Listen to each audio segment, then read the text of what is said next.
If the US moves for booster shots as the standard regimen, poorer nations already struggling could, excuse me, could struggle even more.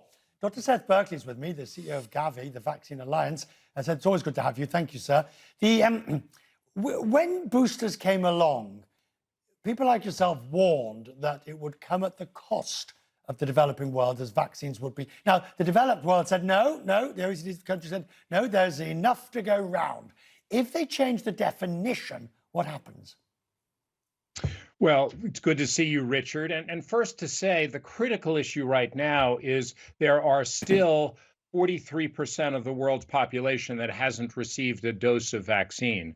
Primary vaccination is the critical thing to do. Of course, we know that Omicron is spreading very rapidly, 2-day doubling times, but we think the existing vaccines provide protection against severe disease and death. So what we want to see is around the world, make sure every person who's at high risk gets those vaccinations.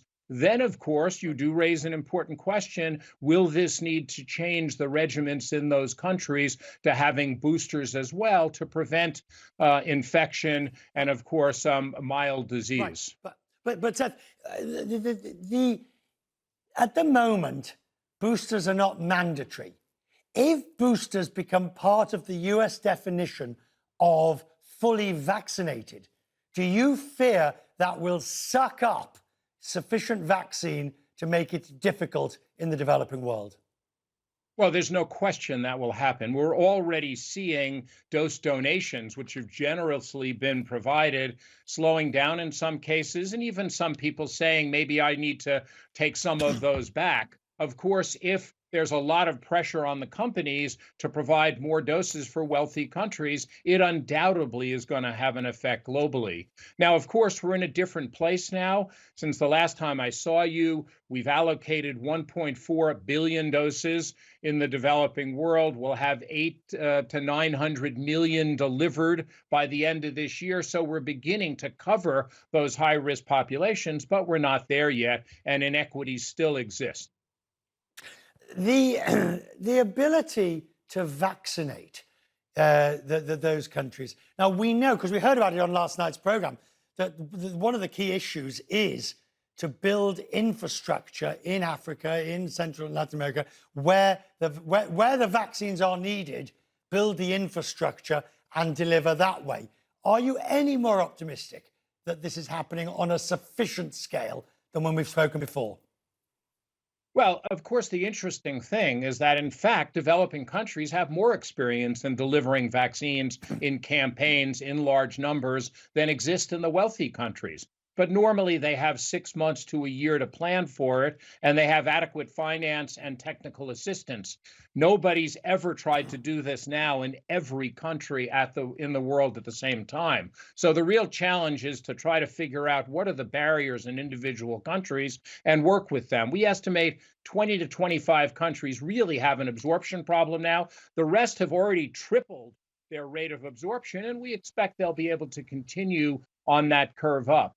One other point on your question on the variants and boosters is the real thing that would make a crisis of inequity 2.0 would be if the world is required to have new variant vaccines. If you shift to a different vaccine, and of course our hope would be that vaccine would be made available to North and South simultaneously, but if not, we could see a situation where those vaccines were hoarded in wealthy countries, leading to more inequalities in the South. Oh, be realistic, Seth. You know, that's exactly what's going to happen. I mean, I don't want to be the Grinch, but we're already seeing, for example, the new Pfizer vaccine that has been tweaked that will be given as boosters. I'm guessing that's not going to be shipped out to these other countries anytime soon. And more importantly, do you fear, for instance, that now Johnson & Johnson is no longer a preferred vaccine in the United States? It's going to be palmed off on others. Well, it's interesting. On Pfizer, we have a very strong relationship with them, 1.3 billion doses. And the nice thing about an mRNA vaccine is if they make a switch, they can just put the new vaccine into the production facilities and continue to provide it. So I'm not so sure that we won't get vaccine at a similar time frame. In terms of your questions on Johnson & Johnson, the real issue here, Johnson & Johnson as a single dose vaccine is fabulous in fragile settings, in places where you have to get in and out quickly and want to do a campaign versus having a stayed 2-course regimen that's, a month apart. Right. If we can't use that vaccine, that'll be a problem. Right now, it's a very popular vaccine. And so if there are more doses available, that will be a good thing. Right. So it's a good thing. You don't feel that in some places there would be a view that this is a second-class vaccine because basically the CDC said we don't want it.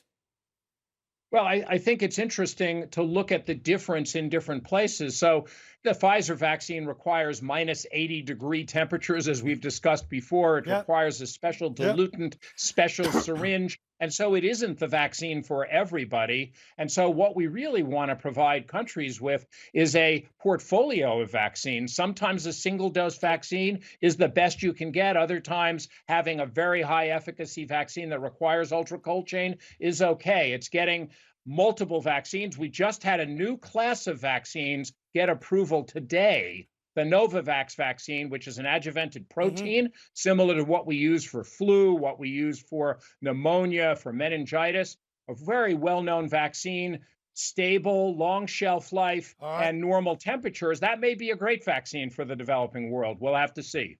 Seth, I don't know how you do it. You kept going. You keep going all the time. If I was wearing my hat, I'd take it off to you for the work that you've done over the course of the year. I'm very grateful that you always find time to talk to us. Thank you, sir.